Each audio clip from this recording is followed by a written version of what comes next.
আজকে এই এশিয়ার মধ্যে উম্মতে মুহাম্মাদের মধ্যে সরল মনা মুসলমানের মধ্যে আমলের ক্ষেত্রে যতটা দূরত্ব, আমলের ক্ষেত্রে যতটা বিদআত তৈরি হয়, এগুলো বলা চলে পীর, আমরা যাদেরকে পীর বলি, এই পীরদের থেকে সূচনা।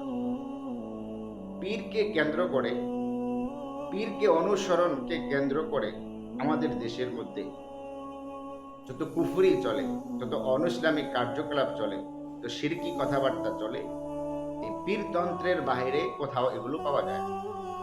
আমি পুরা পীরকে অস্বীকার করছি না। অবশ্যই আহলে হক, অবশ্যই আহলে হক, অবশ্যই আহলে হক যিনি, যিনি আহলে হক, যিনি সত্যিকার অর্থে বুজুর্গ আল্লাহওয়ালা, নিজে আমল করেন, অন্যকে আমল শেখান, অবশ্যই তার কাছে আমাদের যাওয়া দরকার, অবশ্যই তার সহবত আমাদের দরকার। কিন্তু এই পীরকে শব্দ ব্যবহার করে, পীর শব্দটাকে ব্যবহার করে কিছু মূর্খ, কিছু জ্ঞান পাপী মানুষকে ব্যবহার করে সমাজের মধ্যে বিভেদ সৃষ্টি করা, আমলের নামে মানুষকে কুফর শেখানো, শিরিক শেখানো, মানুষের আমলকে নষ্ট করে দেওয়া কোশ্চিন কালে উচিত নয়। আহলে হক ওলামায়ে কেরাম, যে আল্লাহকে ভয় করেন, যিনি রসুলের সুন্নাহ অনুযায়ী চলেন এবং আরেকজনকে চলতে বলেন, অবশ্যই আমি তার কাছে যাব। আমাদের দেশে পীরের অভাব নাই, দরবারের অভাব নাই, মুরিদেরও অভাব নাই।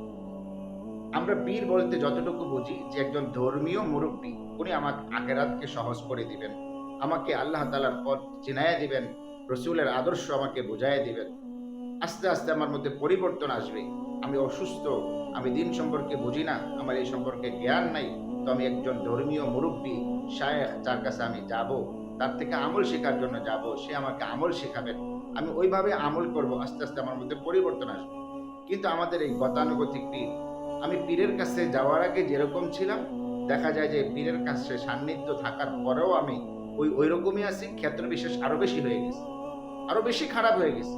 কারণ আমি এমন একজন পীরকে পছন্দ করছি যার দরবারে সিগারেট চলে, গাঞ্জা চলে, নাচানাচি চলে, গান বাদ্য চলে, ঢোল তবলা চলে, নারী ব্যাপারটা হয়ে থাকা যায়, সব কিছু যেখানে করা যায়, সেই পীরকে আমি চয়েস করছি। দুনিয়ার ধনাঢ্য হওয়ার জন্য, সম্পদের মালিক হওয়ার জন্য আমি পীরকে বাছাই করছি। অথচ রসুল সাল্লাল্লাহু আলাইহি ওয়াসাল্লামের আদর্শ এটা নয়। পীর হবেন আমাকে আমল শিখানেওয়ালা, আমার উস্তাদ, যে আমাকে আমল শিখাবেন। এখন আমরা আমল বাদ দিয়ে, আল্লাহকে বাদ দিয়ে, রসুলকে বাদ দিয়ে আমরা ওই পীরের অনুসরণ করা শুরু করছি। জিকিরের মজলিসে বসছি, তো আল্লাহ আল্লাহ জিকির বাদ দিয়ে, সুবহানাল্লাহ ইস্তেগফার বাদ দিয়ে পীরের শান মান গান গাইতে গাইতে আমার জিকিরের মজলিস শেষ। নাউজুবিল্লাহি মিন যালিক। জিকিরের মজলিসটা হবে শুধু আল্লাহ তাআলাকে স্মরণ করবার জন্য, শুধু আল্লাহ তাআলার গুণবাচক নামগুলো দিয়ে জিকির হবে, জিকিরের মজলিস শুরু হবে, শেষ হবে, জিকিরের মজলিস চলবে শুধু সুবহানাল্লাহ দিয়ে, আলহামদুলিল্লাহ দিয়ে, আল্লাহু আকবার দিয়ে, ইস্তেগফার দিয়ে, এগুলো দিয়ে জিকিরের মজলিস চলবে। কিন্তু দেখা যায় গতানুগতিক যে পীর, তাদের জিকিরের মজলিসগুলো চলে হলো তার পীরের শান মান গুণ কীর্তন, এগুলো বলে, আল্লাহ তাআলার নাম পাওয়া যায় না, আল্লাহ তাআলার পবিত্র জাতি সিফাতি নামগুলো তাদের ওই জিকিরের মজলিসে পাওয়া যায়। জিকিরের নামে লাফালাফি, ফালাফালি ইত্যাদি তামাশা।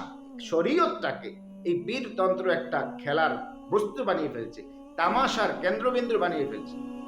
যারা ইসলাম সম্পর্কে জানতে চায়, যারা ইসলাম সম্পর্কে বুঝতে চায়, যারা ইসলামকে প্র্যাকটিস করতে চায়, যখন তাদের সামনে এই বিষয়গুলো ফুটে তোলা হয়, যখন তাদের সামনে এগুলো আসে, তখন তারা দিন মানবে তো দূরের কথা, দিন থেকে অনেক দূরে সরে যায় এবং কটু মন্তব্য করতেও তারা দ্বিধাবোধ করে।